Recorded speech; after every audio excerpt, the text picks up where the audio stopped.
dagskrá og ræðum stöðu tónlistarskólanna í Reykjavík og til máls tekur borgarfulltrúi Júlíus Vífill Ingvarsson.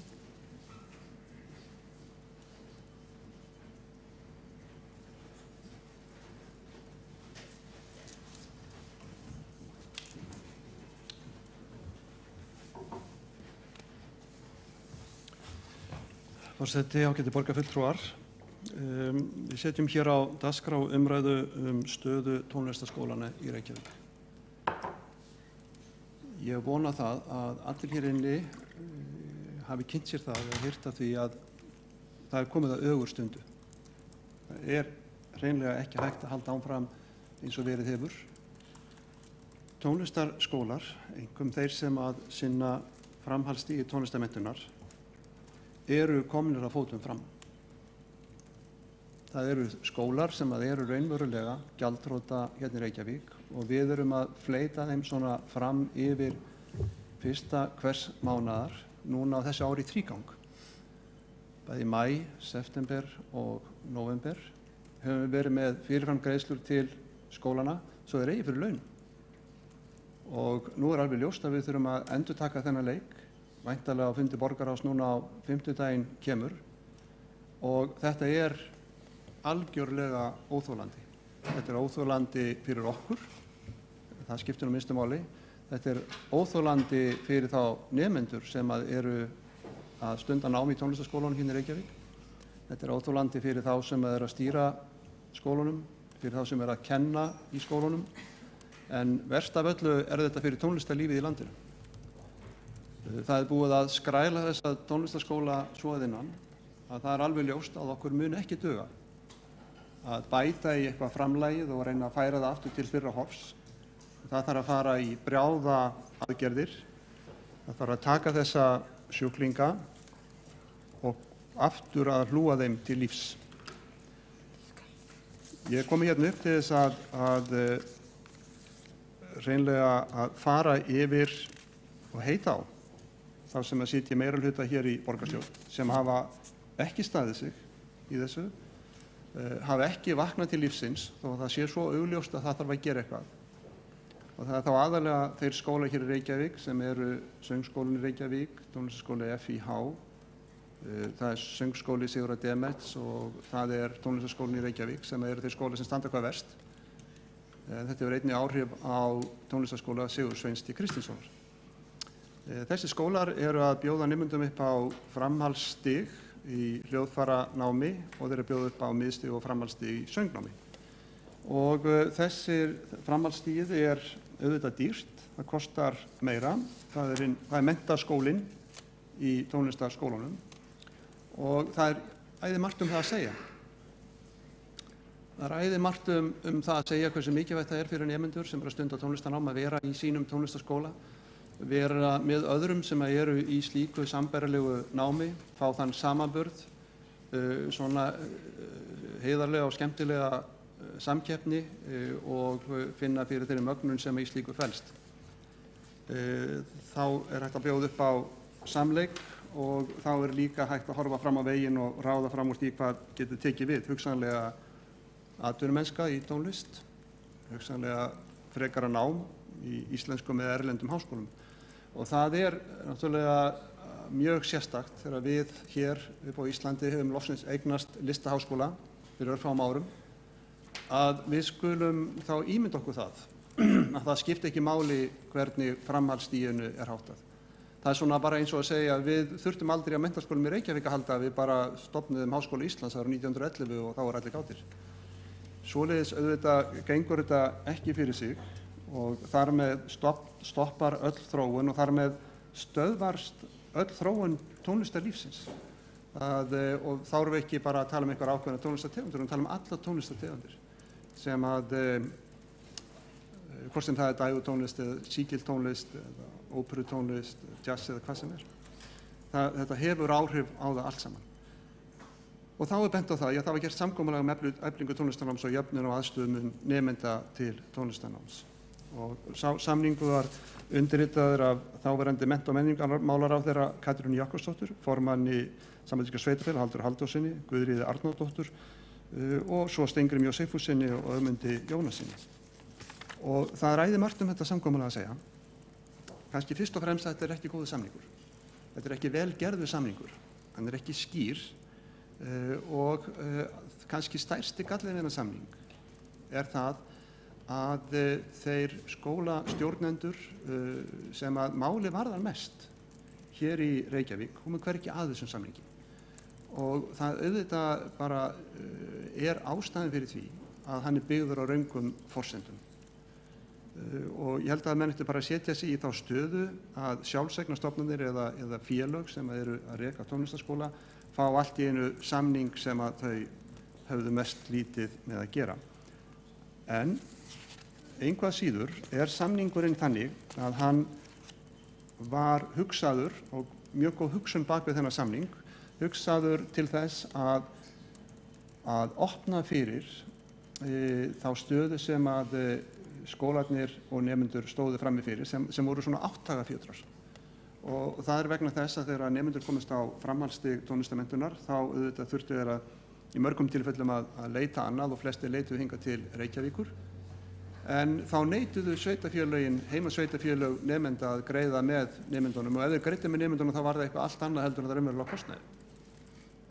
Þannig að þessi skólar töluðu fyrir því og ég talaði fyrir því að gerður yrði samningur við ríkið þess efnis að ríkið tæki yfir framhaldsmenntun, tónlistarnáms, hljóðfæraleiks og mið- og framhaldstig söngs. Og það var gert og þetta opnaði fyrir marga möguleika. En það sem að hefur staðið í meiri hluta borgarfulltrúa hér í Reykjavík það að þessi samningur hann nær ekki til alls framhaldsstigsins. Hann augljóslega ekki þannig að honum sé ætlað að taka yfir allan kostnað framhaldsstigs tónlistarmenntunar eða hljóðfæraleiks og mið- og framhaldsstigs söngs. Menn þurfa ekki annað en að lesa yfir þennan samning að hann fjallar eflingu tónlistarnáms með aðkomu ríkissjóðs að kennslukostnaði í tónlistarskólum. Hvergi í samningnum stendur að ríkissjóður ætla að taka yfir allan þennan kostnað, enda samningur byggður upp á fastri fjárhæð sem við upphafi 480 milljónir og við komin í 540 milljónir núna og jöfnunarsjóður síðan útdeilir því. Og þess vegna alveg augljóst að það stóð aldrei til. Þetta var viðbót, þetta var til að koma móts við ákveðna stöðu sem upp var komin meðal nemenda, sérstaklega út á landsbyggðinni og auðvitað ákall sveitarfélaga vegna þess að þeir töldust ekki þurfa að standa undir kostnaði framhaldsstigsins. Ég sammála því. Ég sammála því að framhaldsstigið eigi að vera sé verkefni ríkisins en samningurinn ekki að segja það. Og ég get ekki bara horft á þennan samning og sagt að þarna akkúrat það sem ég vil að gerist vegna þess að það ekki það sem gerist. Það sem að augljóst að samningnum að það bara hreinlega verið að taka ákveðna fjárhæð og hún viðbót við það sem þegar sett í framhaldsstigið og sveitarfélögin eins og öll önnur sveitarfélög að Reykjavík undanskilin hafa gert að greiða það sem á vantar. Og þetta svo mikilvægt vegna þess að hérna vaggan, hérna fjöreggið, hérna í Reykjavík eru sterkustu tónlistarskólarnir, þessi sem ég var að telja upp og þeir eru margir aðrir mjög góðir. Og það kannski það sem sterkast við tónlistarskólaflóruna hér í Reykjavík að hún svo margbreytileg og hún býður upp á nám fyrir allar tegundir tónlistar og allan áhuga á tónlist. Þannig að þeir sem vilja læra á gítar geta farið í eitt skóla og fiðlu annan, söng þriðja og hvað sem Þannig að hér sem sagt komin upp þessi staða og ég verð að segja það að það veldur miklum vonbrigðum að þrátt fyrir þá skýrslu sem að tekin var saman hér og rýnihópur settur af stað á vegum borgarinnar. Og þar þessi rýnihópur sem að skilaði af sér með skýrslu sem dagsett í júní á þessu ári og þar í skólastjórar einna þriggja tónlistarskóla í Reykjavík og ásamt í fólki sem að við höfum hérna hvað sterkast til þess að fara yfir þessar tölur og þar kemur náttúrulega algjörlega fram hvernig þessi stað og þar kemur náttúrulega líka fram að það var borgarsjóður lánaði neyðarlán árið 2012 upp á 66 milljónir og svo náttúrulega hér í þessari skýrslu kemur fram til dæmis veltufjárhlutfallið sem komið að meðaltali þessum skólum sem með framhaldsstigi niður í 0,48 árið 2013 en það ætti að vera minnstakosti 1. Þannig að, og það sama má segja eiginfjárhlutfallið, það sumir skólanir eru konum með neikvætt eiginfé, þannig að þeir eru raunverulega gjaldþrota. Og það hefur ekkert gerst á undanförnum árum sem hefur valdið þessari stöðu, annað en það að Reykjavíkurborg hefur af talsverðri þrákelkni neitað að takast á við þetta verkefni og að skilja samningi með þeim hætti sem að verður að skilja hann ef maður lesa hann og reynir að temja sér að gera það með einhverjum hlutlausum höfum. Það sem Reykjavíkurborg hefur gert það að bregðast við alltaf á 11. stundu og það er þó það, við skulum ekki vanvirða það. Brugðist við 11. stundu og afgreitt tillögur að fyrirgreiðslu vegna fjárhagsstöðu tónlistarskólanna í Reykjavík og hafa þar með samþykkt að veita fjármálastjóra heimild til að greiða tónlistarskólum sem í tímabundnum greiðsluvanda vegna nemenda á miðstigi og framhaldsstigi og þá það greitt sem sagt fyrirfram 1 mánuð og það 35 milljónir í hvert skipti og hún hefur veitt tónlistarskólunum lán. Hún hefur farið yfir þessa stöðu en ég held að ef að menn hlusta nú á þá sem að starfa í skólanum og sem að hafa verið að tjá sig þetta í fjölmiðlum þá hljóta menn að hafa átt að sig á því að þetta er ekki, það er ekki hægt að búast við að fólk geti starfað undir þessari pressu. Það er ekki hægt að segja með nemendur hafið ekki áhyggjur, það kostar 300.000 krónur að skólagjaldi, en þið skulle ekki hafa áhyggjur, það mun samt sem áður vera kennt hér, vegna þess að það bara ekki höndum þessara stjórnenda að ákveða það. Af því að þeir vita það að án frekari aðgerða frá Reykjavíkurborg, eða ríki, þá verður ekki fram haldið. Í umræðum fjárhagsáætlun þá aðeins bent ég á það að á þessum tíma sem að við höfum hér svona aðgengilega tölur framlög til tónlistarskólana að þá hefur þróunin orðið svo að framlög til grunnskólana, til grunnnáms í tónlistarskólum hér í Reykjavík hefur lækkað frá 2008 7,8%. En að kostnaður við rekstur grunnskólana, frístundaheimilina og leikskólanna í Reykjavík á þessum sama tíma hefur aukist 42%. Þetta á verðlagi bara hvers árs. Þannig við sjáum það að viljinn til þess að standa bak við tónlistarskólana virðist ekki vera til staðar. Það bara virðist ekki vera til staðar, því miður. Og ég fór jafnframt yfir það og beindi orði mínum að formanni Skúla Helgasyni að formanni skólafrístundaráðs að í 18 tillögum að þeim verkefnum sem átti að fara að sinna á næsta ári voru tónlistarskólarnir hvergi nefndir og hann kom hér upp og lýsti vilja sínum til að vinna með tónlistarskólanum en það engu að síður bara svona að tónlistarskólarnir sem eru svona bara rétt á ystu nöf að það ekkert einasta orðum, bara ekki orð í starfsáætlun skóla og frístundasviðs.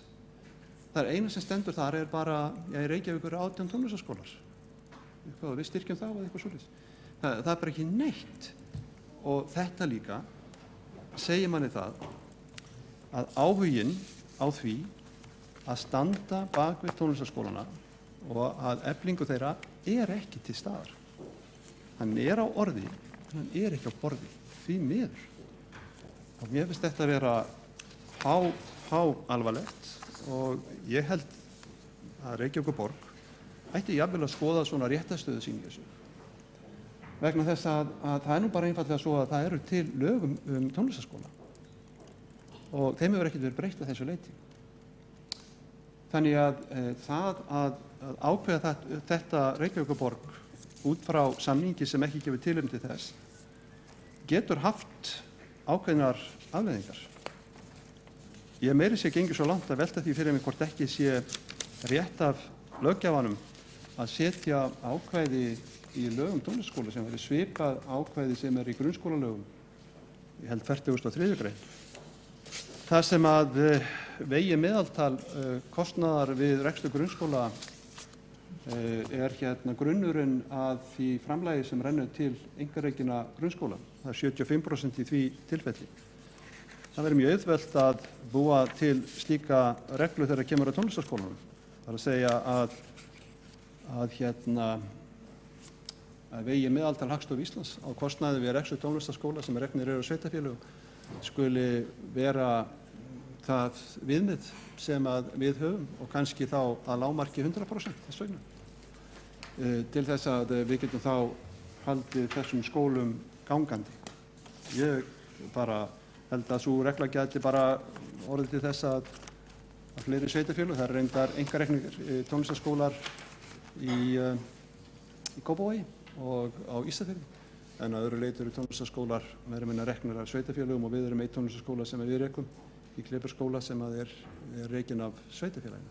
Það stundum svo, eins og ég nefndi reyndar áður, að það sem er svona manni fjær, það sem er ekki inn á borði hjá manni, að það látið sitja á hakanum. Ég vil ekki bara vona að svo sé ekki og ég vil ekki saka neitt það að taka sér skjól hjá sínu fólki en að leyfa öðrum að verða út undan. En það væri þá minnst ekki fyrsta skipti sem að slíkt gerist. Og ég vil nefna til dæmis einkarekna grunnskóla. Þegar ég var formaður menntaráðs, þá voru þeir einkarekna grunnskóla sem ennþá voru lifandi í Reykjavíkurborg. Alveg við dauðastýr líka. Það var bara þannig. Og Ísaskóli, það þurfti svo á endanum að bjarga honum eins og við þekkjum hér. Og Landakotsskóli, það voru afskrifaðar skuldir í honum og gáði svo kirkjan koma því að laga hans fjárhag. Og með því fyrsta sem við gerðum fyrir þá skóla var það auka framlag til þeirra vegna þess að R-listinn hafði með sama hætti og hér er að gera. Ekki áhuga á því að passa upp á það að þessir einkareknu grunnskólar héldu styrk sínum og sérstöðu. Þeir voru vinsælir en litlir og það var að gera eitthvað. Síðan, ári síðar eða svo, ári síðar eða tveimur, þá komu þau lög sem ég nefndi áður og svo regla inn í grunnskólalögin að miða við 75% af vegnum kostnaði skóla almennt á landinu skyldi vera lágmarksgreiðsla annarra sveitarfélaga til einkarekinna grunnskóla. Þannig var það. Og þannig að ég vildi opna þessa umræðu og ég á ekki vona því að það sé allir glaðir yfir því að þurfa að ræða þetta mál, en það er nú bara svo að það er nú eða aldrei. Borgarfulltrúi Júlíus Vífill Ingvarsson hefur lokið máli sínu og þá er næstur á mælendaskrá hv. borgarstjóri.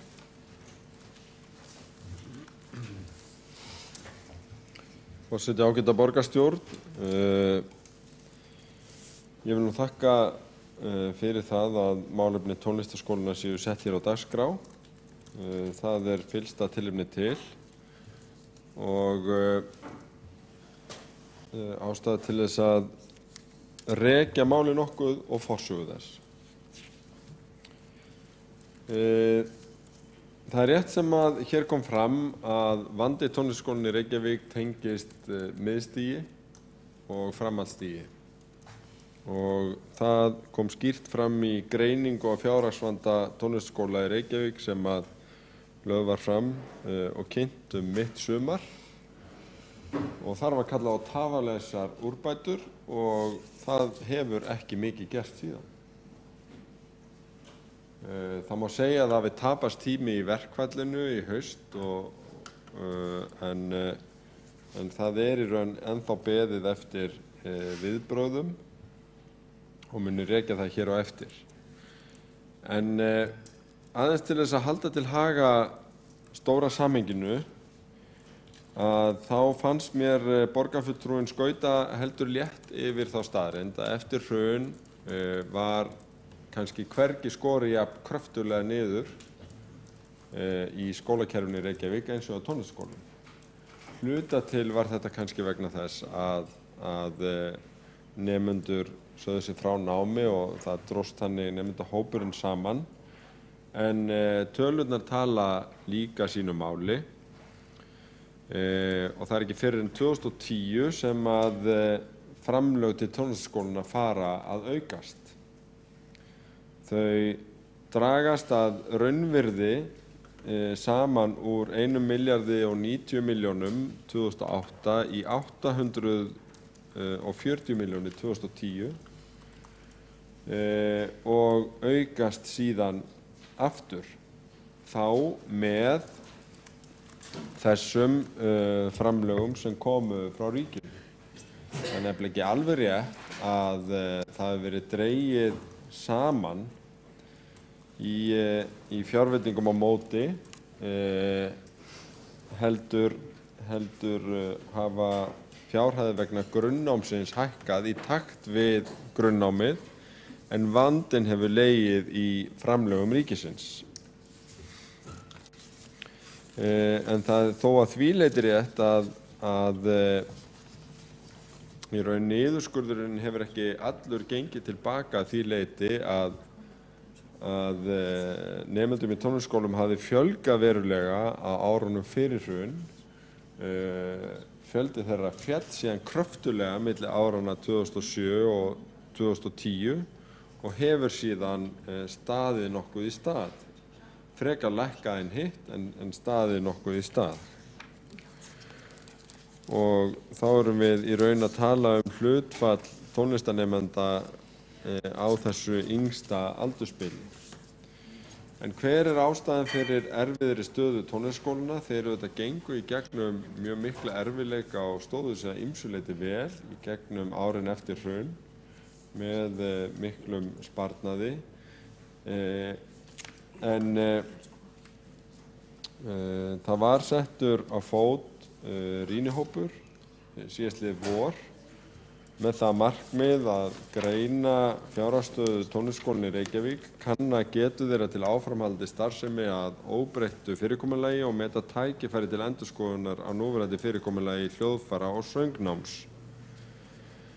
Rýnihópnum var falið að framkvæma rekstrar- og fjárhagsúttekt á tónlistarskólum í Reykjavík, gera úttekt á rekstri, fjárhag og sjóðstreymi tónlistarskólanna árin 2011 til 2013 og horfa til rekstrarumhverfis næstu ára og greina helstu áhrifaþætti.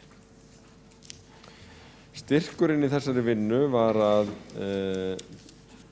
til hennar voru skipaðir ekki bara sérfræðingar fjármálaskrifstofu og fjármálastjóri borgarinnar, heldur líka sérfræðingar frá skóla- og frístundasviði en síðast en ekki síst fulltrúar Samtaka tónlistarskólastjóra í Reykjavík, frá Allegro tónlistarskólum í Reykjavík og Doremi, og var sammæli niðurstöðu skýrslunnar.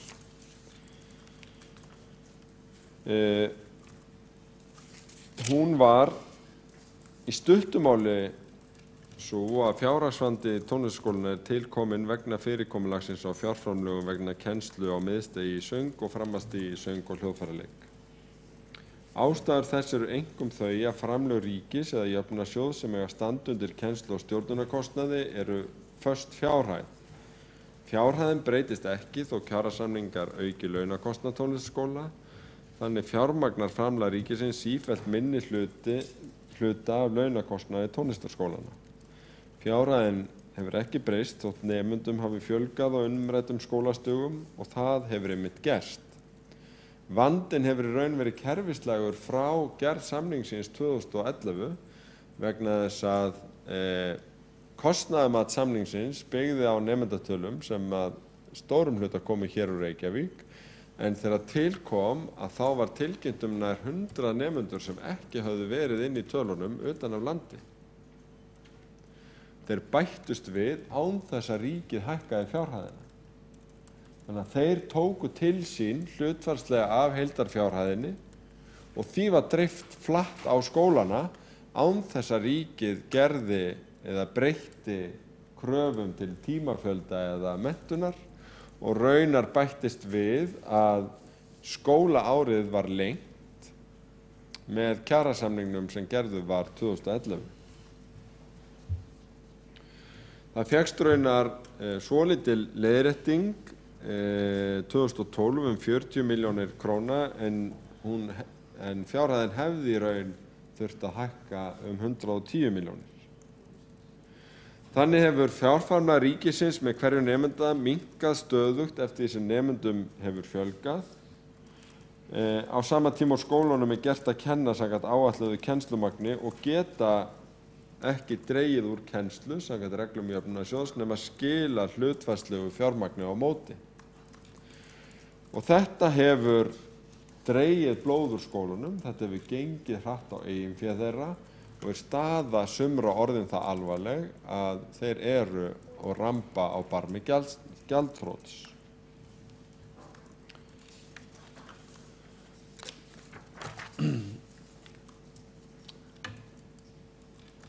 Varðandi skólana í Reykjavík að þá myndin nokkuð skýr. Framlög ríkisins og Jöfnunarsjóðs til skólana nema 351 milljón króna en áætlaður kennslu- og stjórnunarkostnaður vegna þeirra sömu nemenda sem falla undir samkomulagið við ríkið nemur 441 milljón króna. Þarna verið að tala skólaárið 2013-14 sem tekið til í skýrslunni fjárhagslegu rýninguna og þetta 90 milljón króna halli. Þannig að það ljóst að framlögin þyrfti að hækka 26% til að duga fyrir kennslu- og stjórnunarkostnaði.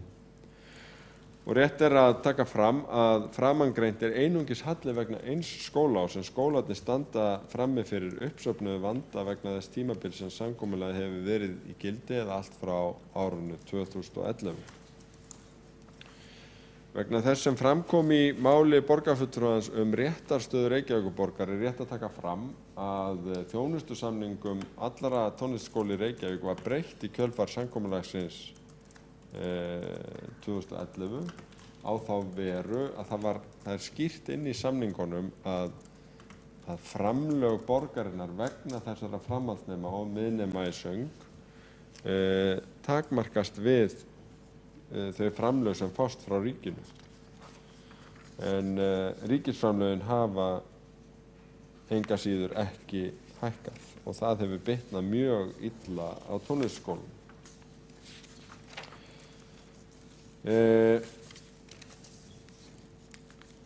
Þetta kemur líka vel fram í skilgreiningu og helstu áhættuþáttum í rekstri skólana eins og þeir voru skilgreindir af rýnihópnum. Það sem sagt óvissa fyrir hvert skólaár framlag ríkisins þar sem samkomulagið var tímabundið, það hefur verið framlengt nokkrum sinnum, en ef það bætast 100 til viðbótar til dæmis í öðrum sveitarfélögum, þá hefur verklag ríkisins falist í því að það þynnir út framlagið til þeirra nemenda sem fyrir eru.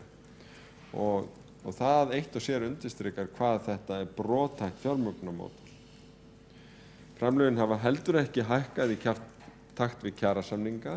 Það mjög brýnt að breyta því. Nú búið að gera kjarasamninga númer 2 eftir að samkomulagið náðist og það eitt og sér undirstrikar hvað þetta skiptir miklu máli.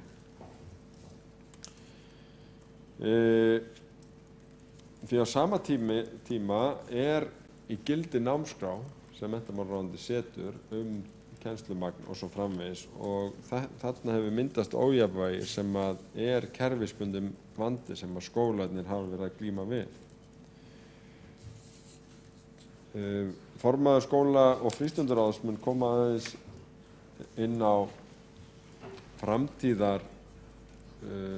framtíðarsýn eða framtíðarfyrirkomulag en eins og fram hefur komið í yfirferð okkar málið í borgarráði að það má segja að boltinn sé hjá menntamálaráðherra sem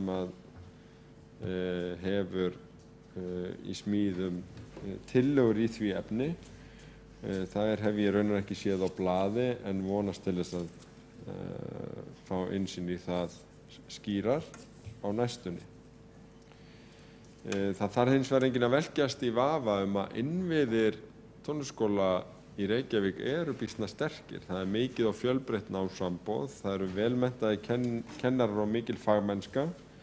Við búum líka við jákvætt viðhorf foreldra og nemenda og góðan árangur nemenda og tónlistarskólarnir hafa auðvitað í áratugi verið bakhjarl gróskumikils tónlistarlífs á Íslandi.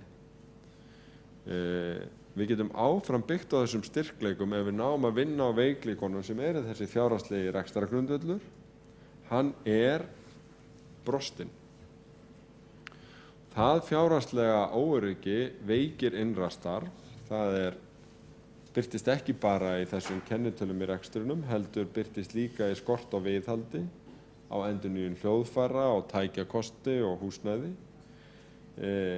Kennarahópurinn, þó öflugur sé, að þá fer aldur hans hækkandi og við verðum að horfast í augu við það að eitt af því sem að skólarnir hafa gripið til sem viðbragð við alvarlegri stöðu að hækka skólagjöld. Og það á kannski sinn þátt í því að nemendum hefur fækkað á undanförnum árum og nemendahópurinn kannski orðið einsleitari en áður og ætti að vera okkur öllum umhugsunarefni.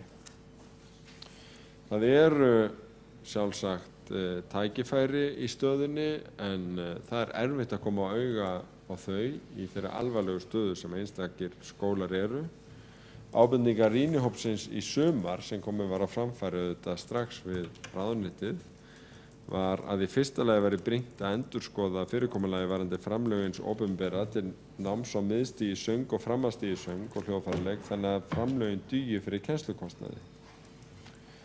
Það væri brýnt að endurskoða það fyrirkomulag að skólum væri gert að kenna það kennslumagn sem þeir skila áætlun þó að þeim sé ekki tryggð fjármögnun fyrir því.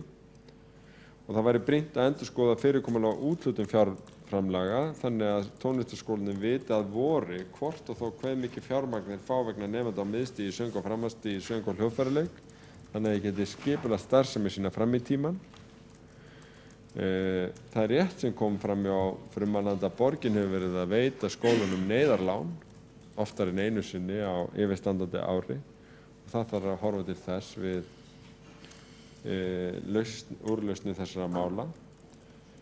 Það þarf að taka upp reglur í samráði við fagaðila tímalengd og árangur í námi og greina nám eftir framhaldspróf.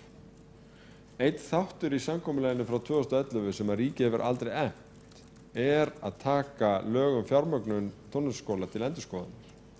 Og það auðvitað undirliggjandi vandi að það var hluti af hugsuninni á þeim tíma að verkefni myndi varanlega flytjast yfir á ábyrgð ríkisins og skerpa þannig á verkaskiptingu milli ríkis og sveitarfélaga að þessu leyti. Sá hluti samkomulagsins gekk aldrei eftir. Staðan alvarleg og hefur orðið alvarlegri eftir því sem tíminn hefur liðið og ég get tekið undir með frumvarnandi að tíminn alls ekki að vinna með okkur í því. Ég get ekki úttalað mig þær lausnir sem að hugsanlega kunna birtast í umræðinni á borðinu en það alveg ljóst að athygli okkar á málefnum tónlistarskólanna verður að vera mjög mikil á næstu vikum og mánuðum því að það úr býsna vöndu að ráða og mikilvægt að kynnt verði bæði framtíðarsýn og hugmyndir hvernig að taka á fortíðarvandanum sem allra fyrst. Háttvirtur borgarstjóri hefur lokið máli sínu. Borgarfulltrúinn óskað eftir að veita andsvar. Borgarfulltrúi Júlíus Vífill Ingvarsson hefur óskað eftir að veita andsvar við ræðu borgarfulltrúans.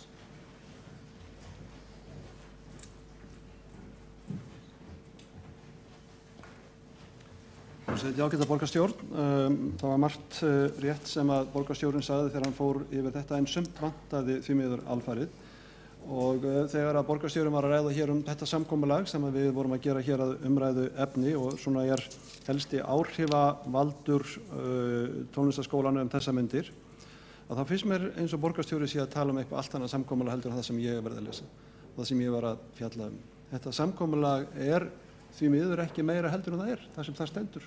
Það ekki það að ríkið ætla að taka yfir rekstur framhaldsstigsins, það bara stendur ekki þarna, því miður.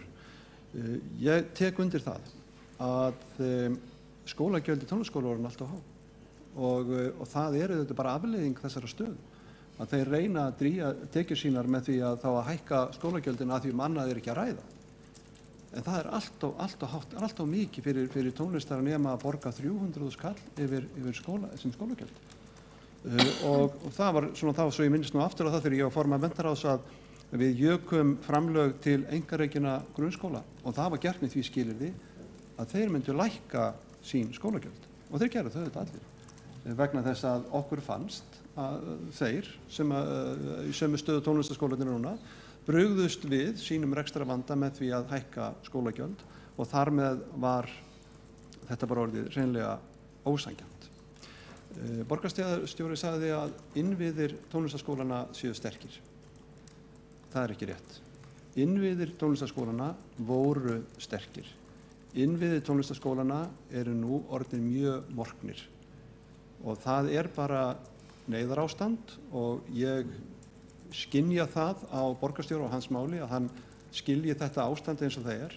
En ég ætla bara að biðja hann að sýna þessu máli fylgstu einbeita sér að þessu máli og hætta að nota tónlistarskólana sem einhvers konar bitbein í erfiðum samskiptum við ríkið. Borgarfulltrúi Júlíus Vífill Ingvarsson hefur lokið að veita andsvar og þá svarar andsvari hv. borgarstjóri. Forseti ágæta borgarstjórn. Já, þetta er erfitt mál og vandleyst. Ég vil ekki meina að það sé bitbein en framhaldsstigið hefur lent svolítið milli steins og sleggju. Það verðum við bara að viðurkenna. Mér finnst hins vegar ekki rétt og ég taki eftir því að margir tali þannig það að það hefði ekki verið rætt skýra verkaskiptingu ríkis og sveitarfélaga í samkomulaginu. Í 1. grein þess segir í d-lið að leggja ég fram frumvarp til laga tónlistarskóla á 140. löggjafarþingi Alþingis sem kom í stað laga fjárhagslegan stuðning við tónlistarskóla nr. 75 1985 og það er víða býsna skýrt í samkomulaginu að markmið þess er að ríkissjóður greiði framhaldsnámið og ef að það hefur verið skilningur ríkisins á þeim tíma að engu að síður ætti sveitarfélögin að borga fyrir framhaldsnámið og þá hefði þess væntanlega átt að sjá stað í samkomulaginu þó að það sé alveg rétt sem að hér kom fram í framsöguræðu að kannski var ekki nógu vel búið samkomulagið að þessu leyti. Hv. borgarstjóri hefur lokið að svara andsvari og þá sýnist mér andsvör þeim vera lokið og næstur á mælendaskrá er þá borgarfulltrúi Skúli Helgason.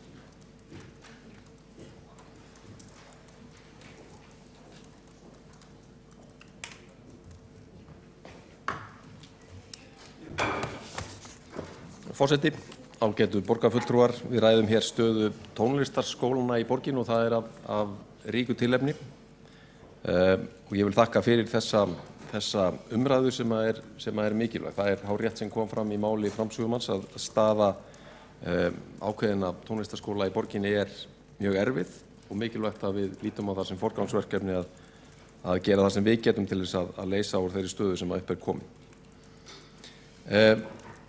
Það fyrsta sem vekur athygli þegar maður skoðar stöðu og þróun tónlistarskólakerfisins í borginni á undanförnum áratugum hve hratt þeim hefur fjölgað.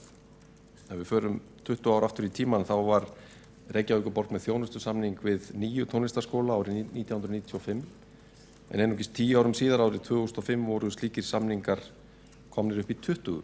Það ár voru 20 tónlistarskólar í Reykjavík með þjónustusamning við borgina. Í dag eru þeir 18 vegna sameiningar sem urðu í millitíðinni auk þess sem borgin rekur einn tónlistarskóla sjálf við Klébergsskóla á Kjalarnesi. Ég vil vekja athygli á því að þó það sé rétt að sumir þessara skóla í vandræðum að þá er rekstrarstaða þeirra mjög mismunandi og það kemur ágætlega fram í þeirri skýrslu rýnihóps borgarinnar fjárhagsvanda tónlistarskólana sem að borgarstjóri minntist á og rakti niðurstöður úr í sínu máli að þessi rekstrarstaða með þeim hætti að meirihluti þeirra, kannski 2/3, virðast vera með viðunandi eða ágæta stöðu en staða þriðjungs þessara skóla hins vegar mjög erfið eða nærri hættumörkum. Og það augljóst ef maður fer í gegnum þessa skýrslu að skýringin liggur í því hvort þessi skólar eru með hátt hlutfall af nemendum sem að falla undir þetta samkomulag ríkis- og sveitarfélaga frá 2011 eflingu tónlistarnáms. Með öðrum orðum, þeir 6 skólar sem eru með verulegt hlutfall nemenda í framhaldsnámi í hljóðfæraleik eða miðstigi í söng eru í verulegum rekstrarvanda en þeir skólar sem eru með lágt hlutfall slíkra nemenda standa mun betur. Borgarstjóri hefur rakið vel sjónarmið borgarinnar varðandi þetta samkomulag og má taka undir það að ef að samkomulagið frá 2011 rýnt þá segir þar mjög skýrt í 2. grein að framlagi ríkisins ætlað að, með leyfi forseta, standa straum af kennslukostnaði vegna hljóðfæraleiks á framhaldsstigi og söngnáms á mið- og framhaldsstigi og tengdum kostnaði. Svo deila menn það hvort að framlag ríkisins eigi að duga fyrir öllum þessum kennslukostnaði eða ekki. Ég vil ekki gerast dómari í þeirri sök en mín málvitund eða máltilfinning, ef svo má segja mér að þegar að nota orðalagi standa straum af, að þá reisi það væntingar það að umrætt framlag eigi að duga fyrir umrættum kennslukostnaði. En þetta hafa menn deilt og það hárrétt sem kom fram í máli borgarfulltrúa Júlíusar Vífils Ingvarssonar að samningurinn, hann fasta krónutölu og það ekkert tekið á því hvað gerist ef að kennslukostnaðurinn reynist vera umfram þessa krónutölu. Eins og augljóst að hlýtur að gerast til dæmis með nýjum kjarasamningum þegar að laun hækka og svo framvegis. Og þarna kannski kjarni málsins eða þarna liggur hundurinn grafinn, svo má segja að það hreinlega ekkert kveðið upp úr með það í samningnum hvernig eigi að fara með aðstæður sem að koma upp ef að kennslukostnaðurinn fer umfram þá krónutölu sem að þarna útlistuð. Ákveðin leiðrétting sem að vissulega fékkst upp á einar 40 milljónir en það langt frá því að duga fyrir því sem að upp á vantar eins og fram hefur komið í umræðunni. Það vantar fjórðung og ríflega það til þess að brúa þetta bil, cirka 90 milljónir á ársgrundvelli og vel á annað 100 milljónir ef við tökum rekstrarvandann í heild sinni. Það má spyrja sig, hefur borgin verið að draga úr framlögum til tónlistarskólana í borginni á undanförnum árum? Svarið við því ekki einhlítt. Annars vegar ljóst að framlög borgarinnar til tónlistarskólana lækkuðu verulega fyrstu árin eftir hrun, rétt eins og önnur útgjöld borgarinnar, en frá árinu 2011 hafa þau aukist verulega á ný og hafa að miklu leyti náð sama styrk og fyrir hrun en þó ekki alveg, það vantar 5% upp á. Hins vegar má hafa í huga að ef við skoðum framlögin til tónlistarskólana og að viðbættum þeim framlögum til nýrra verkefna sem að samningurinn frá 2011 hvað á það sem ríki og sveitarfélög sömdu það að sveitarfélögin tækju yfir nokkur ný verkefni, að þá birtist önnur mynd. Þá sjáum við að framlög borgarinnar til tónlistarnámsins hafa hækkað 3% frá árinu 2008 og 23% frá árinu 2011. En ég vil ekki endurtaka það sem að hér hefur farið fram úr fortíðinni. Það ljóst að það mikill vandi sem að liggur á borðinu. Það þarf að fara heildstætt í að leysa hann hjá þessum skólum sem að eiga í miklum rekstrarvanda og ég held að það sé alveg einboðið að þessir þrír aðilar, ríkið, borgin og skólarnir sjálfir þurfa að koma að þeirri lausn.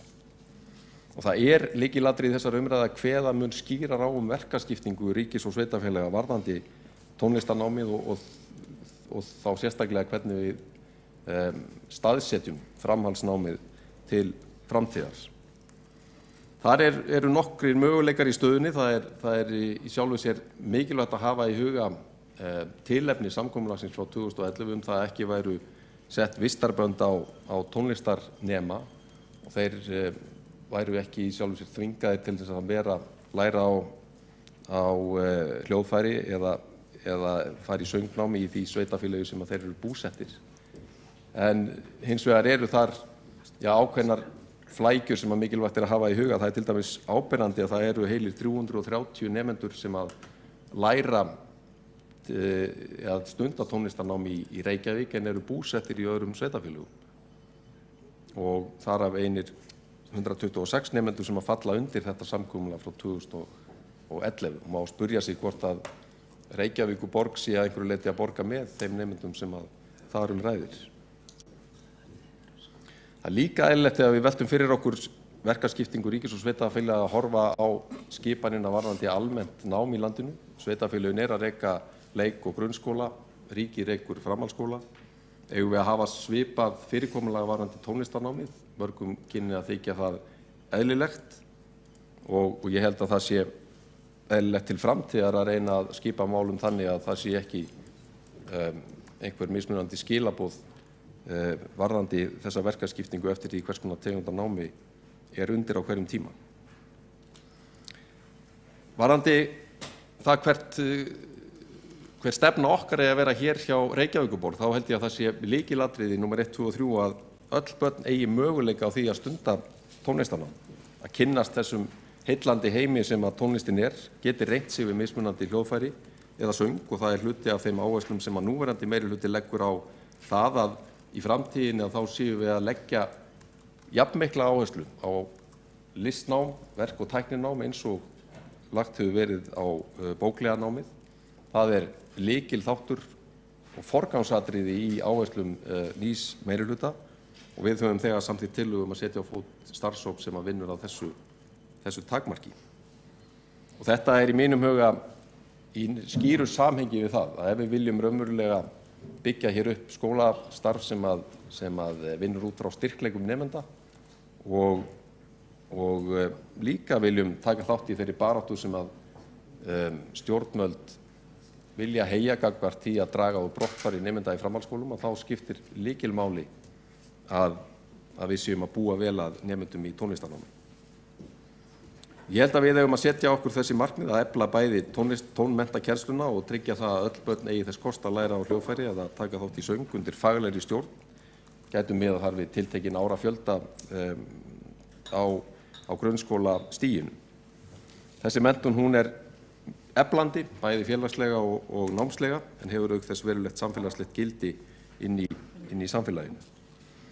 Á það hefur verið bent meðal annars í skýrslum sérfræðings Ann Bamford sem vann skýrslu listfræðslu á Íslandi fyrir mennta- og menningarmálaráðuneytið að það væri eftirtektarvert að hlutum væri skipað að einhverju leyti með öðrum hætti í listkennslu á Íslandi heldur en hjá öðrum þjóðum. Til dæmis væri mun meiri hópkennsla í löndunum í kringum okkur. Það eitt af því sem eðlilegt að skoða í þessu samhengi. Sömuleiðis mikilvægt að taka mið af tillögum sem þar komu fram það að mikilvægt sé að auka framboð á tónlistarnámi fyrir börn með sérþarfir og það þarf að setja hömlur á það að skólar geti hækkað verulega skólagjöld með þeim afleiðingum eins og borgarstjóri kom inn á að nemendur sjáu engan kost annan heldur en að hætta í námi. Ég vil ítreka það líka að það mikilvægt að taka heildstætt á vanda þeirra tónlistarskóla sem eru í rekstrarvanda núna og fara ekki fram með lausnir sem einungis hjálpa fáum þeirra að skilja aðra eftir í sama vanda og jafnvel meiri vanda. Ég tel líka eðlilegt og vil hnykkja á því undir lokin að við skoðum það vel hvernig aðgengi barna að tónlistarnámi skiptist eftir hverfum. Það eru athyglisverðar staðreyndir sem birtast okkur í því, til dæmis þær sem ég vil nefna hér í dæmaskyni að í efra Breiðholtinu að finna mun lægra hlutfall grunnskólanemenda sem að leggur stund á tónlistarnám heldur en í öðrum hverfum borgarinnar, rétt ríflega 3%, samanborið við ríflega 12% í Vesturbænum og í kringum 10% í Miðborg og Háaleiti, Grafarvogi og Hlíðum. Hæst hlutfall reyndar á Kjalarnesinu, tæp 19%, athyglisvert því að þar eini tónlistarskólinn í borginni sem að rekinn af borginni sjálfri. Við þurfum að hafa þetta í huga, en ég vil hnykkja á því það þarf að taka heildstætt á vanda þeirra tónlistarskóla í borginni sem eru í miklum rekstrarvanda. Ríki, borg og skólarnir sjálfir þurfa að koma að þeim vanda. Það mikið áhersluatriði nýs meirihluta að leggja áherslu á aukið vægi listnáms í okkar skólakerfi. Það einn af þeim 6 umbóta þáttum sem við lítum á sem forgangsmál í starfi skóla- og frístundaráðs og það sömuleiðis eitt af þeim 18 verkefnum sem í forgrunni hjá okkur að efla menningarstarfi í leik- og grunnskólum og frístundamiðstöðum og þar sérstaklega reifað mikilvægi tónlistarnámsins svo að ég hnykki á því vegna orða háttvirts borgarfulltrúa Júlíusar Vífils Ingvarssonar. En ég legg áherslu á það að þetta vandi sem þarf að vera í miklum forgangi hjá okkur. Styrkleikarnir liggja fyrir, frábært tónlistarlíf í borginni sem hefur byggst upp meðal annars til stuðla öflugra tónlistarskóla og við megum hvergi gefa eftir í þeim efnum ef við viljum áfram búa hér við blómlegt tónlistarlíf sem nærir hugan og andan hjá okkur sjálfum og ýtir undir öfluga ímynd Íslands sem menningarþjóðar sem á erindi við önnur samfélög. Borgarfulltrúi Skúli Helgason hefur lokið máli sínu og þá ekki alveg ljóst hvort að borgarfulltrúi Halldór Halldórsson var að óska eftir því að veita andsvar eða taka til máls. Hann var að óska eftir því að taka til máls og þá hann einmitt næstur á mælendaskrá.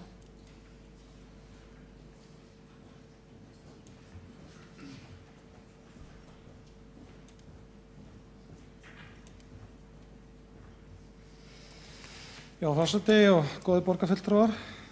Þetta erfið staða sem að tónlistarskólarnir í Reykjavík eru í og auðvitað höfum við mjög miklar áhyggjur af því.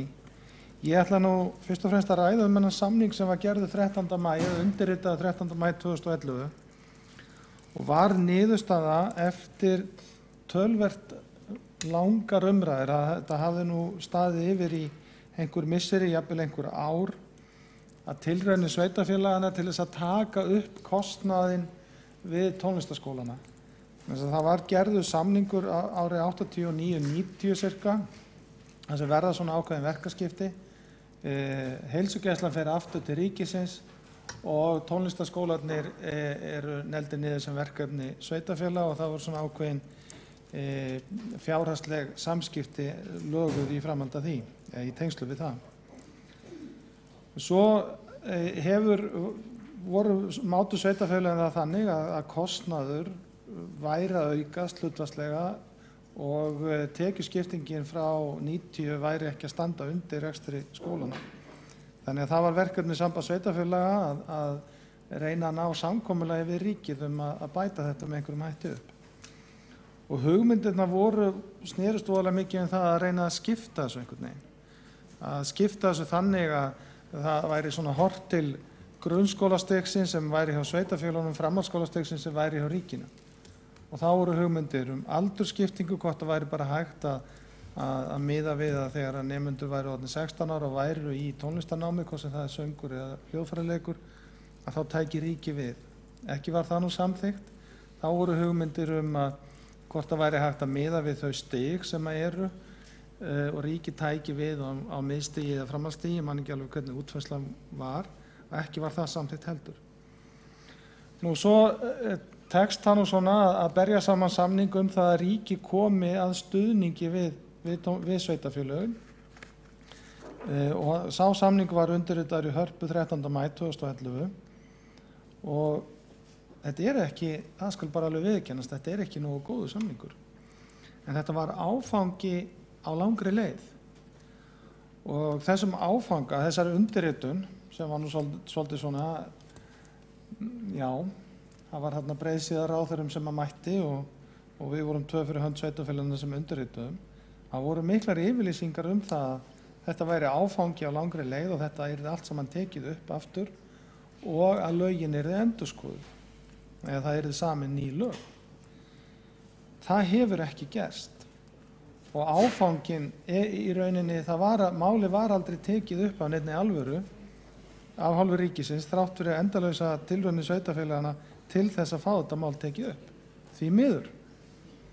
Þannig en samningurinn hins vegar, og það hefur verið undirstrikað að meðal annars fyrrverandi menntamálaráðherra Katrínu Jakobsdóttur og núverandi menntamálaráðherra að það var aldrei litið svo á að með samningnum væri verið að yfirtaka verkefni sveitarfélaga. Heldur að styðja við það verkefni sveitarfélaga að reka tónlistarskóla með því að koma með stuðning við framhaldsnám í hljóðfæraleik og framhaldsnám og miðstig í söng.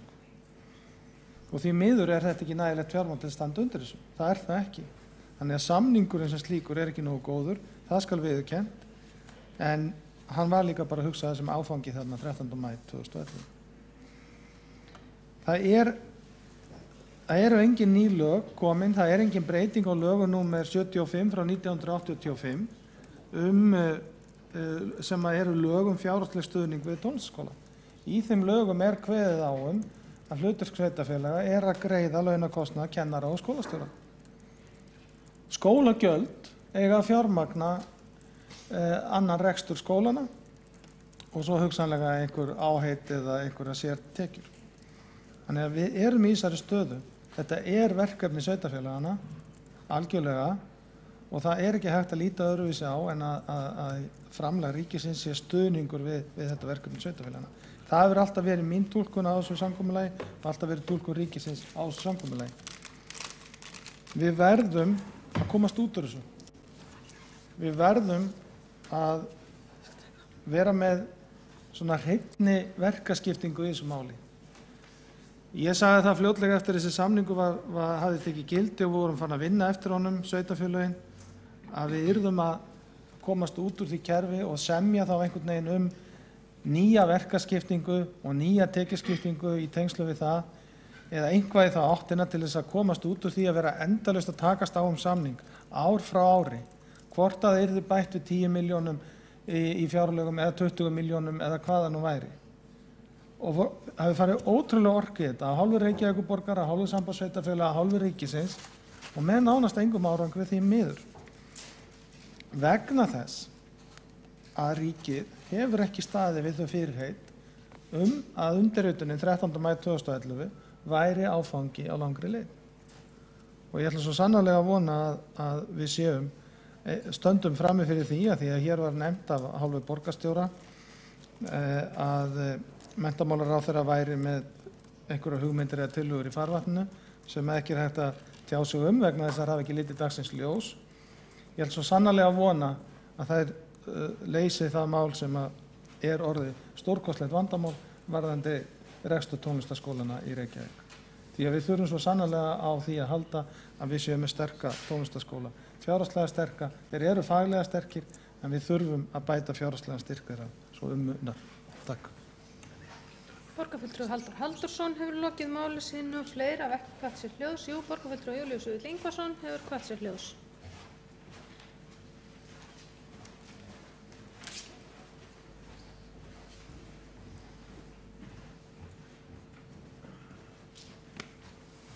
Forseti, ágætu borgarfulltrúar. Þetta nú búið að vera nokkuð upplýsandi og prýðileg umræða. Ekki að vera annað en svona að kalla fram hvar menn eru staddir og hvað menn eru að hugsa í þessum efnum. Þakka formanni skóla- og frístundaráðs fyrir að koma hér upp og fara yfir þetta.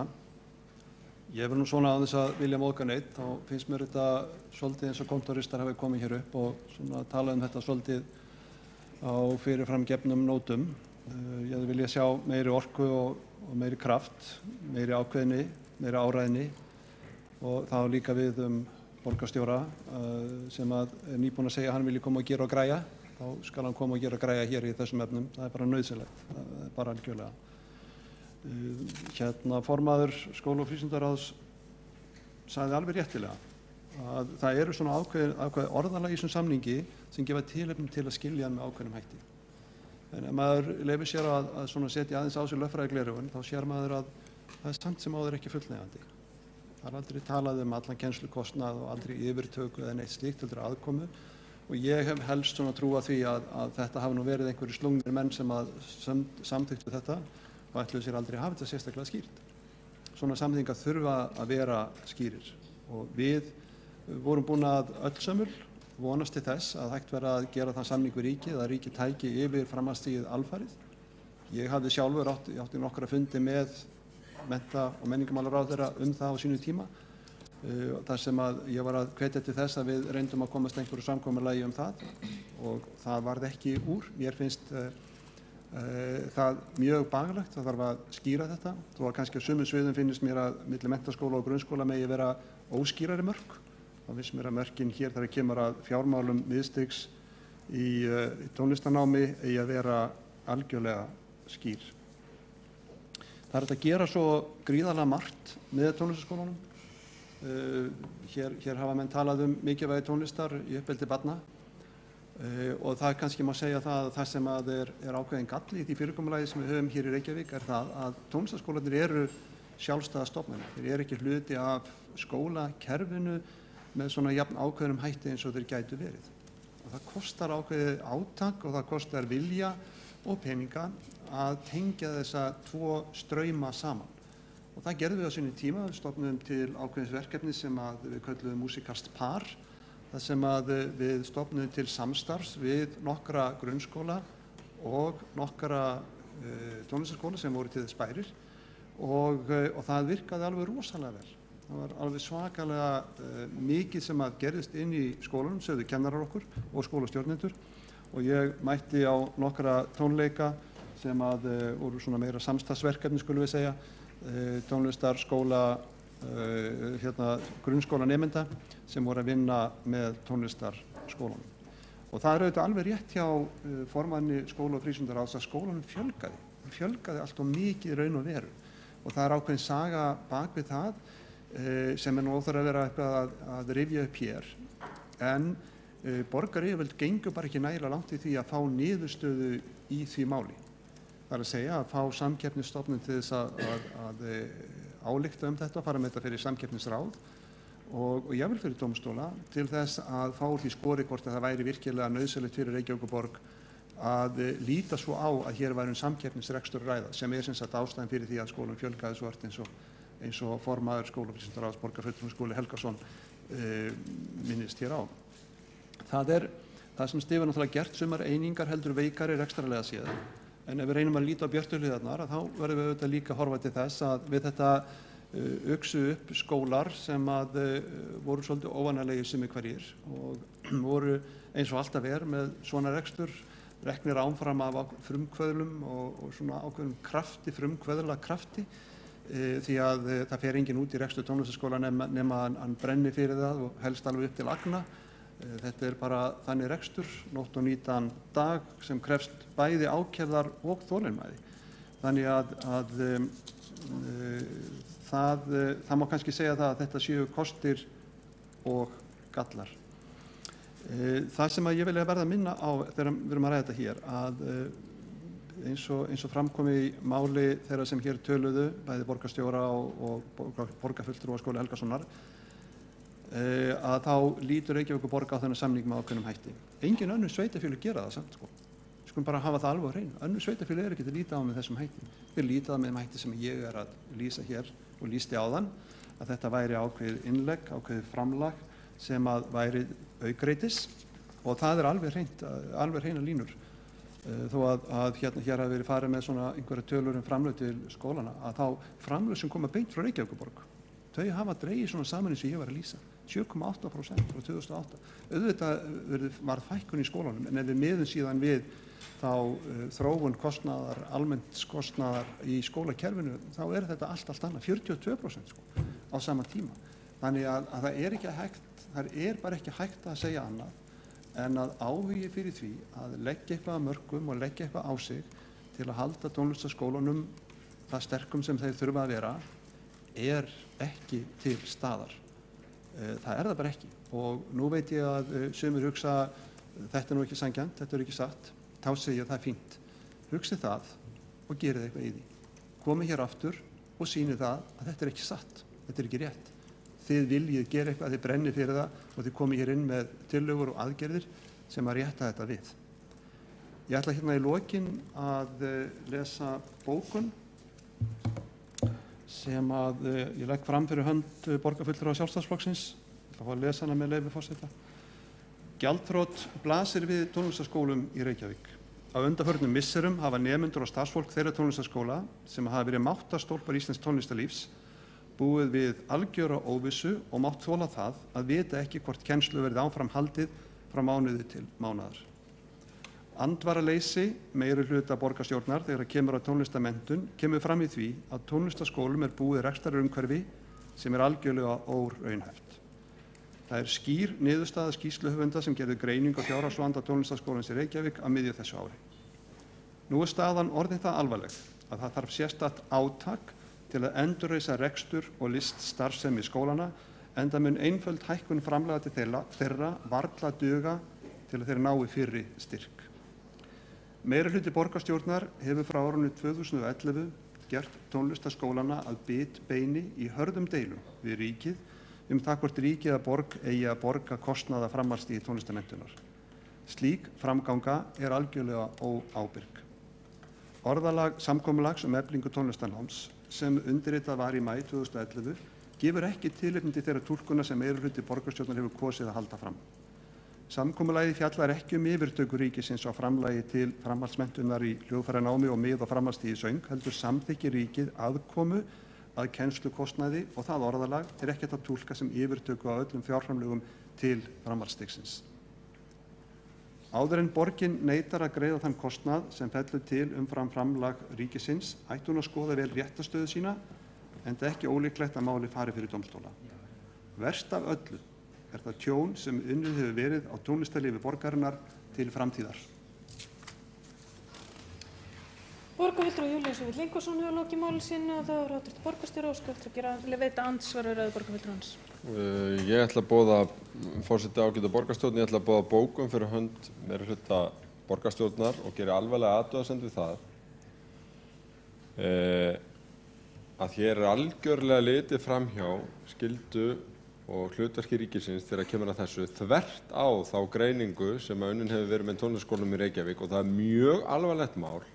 Það er gríðarlega alvarlegt mál þegar menn leggja svona í flokkspólitískar skotgrafir til þess að reyna að koma höggi hér á borgarstjórnarmeirihluta sem er að standa í mjög erfiðum verkefnum og draga sem borgarfulltrúar í Reykjavík taum ríkisins í þessari viðkvæmu deilu. Það er ótrúlegt. Hv. borgarstjóri hefur lokið við að veita andsvar. Andsvörum er borgarfulltrúi Júlíus Vífill Ingvarsson ætlar að svara andsvari.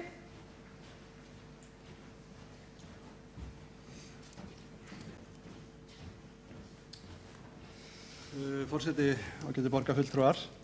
Ég átti náttúrulega ekki vona því öðru en að þetta myndi kalla á ákveðin viðbrögð og segi það aftur, það er gott, ég vona að það leiði þá til þess að menn nýti þá orku innra með sér til einhverja aðgerða. Ég dreg ekki taum ríkisins. Ég dreg bara taum þeirra sem að starfa í tónlistarskólanum, eru nemendur í tónlistarskólanum, eru að stýra í tónlistarskólanum. Ég dreg taum tónlistar, hvenær og hvar sem er. Ekkert annað.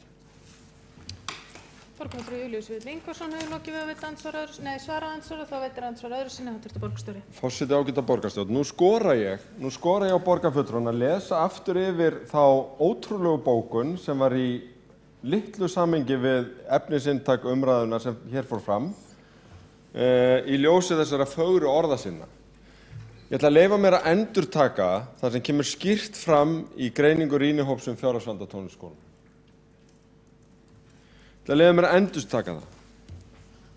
Með leyfi forseta, fjárhagsvandi tónlistarskólanum er tilkominn vegna fyrirkomulags og framlög vegna kennslu á miðstigi í söng og framhaldsstigi í söng og hljóðfæraleik.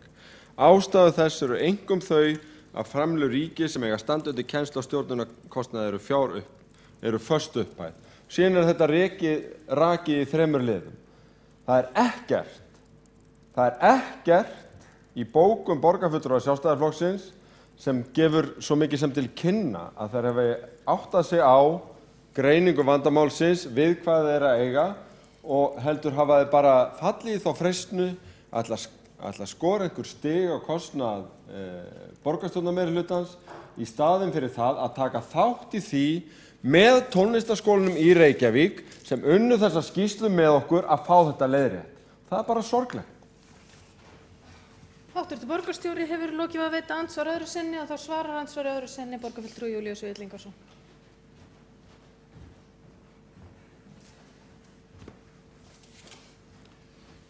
Já, forseti ágætu borgarfulltrúar, þetta er sorglegt, það er bara þannig og við verðum bara að taka því eins og það er.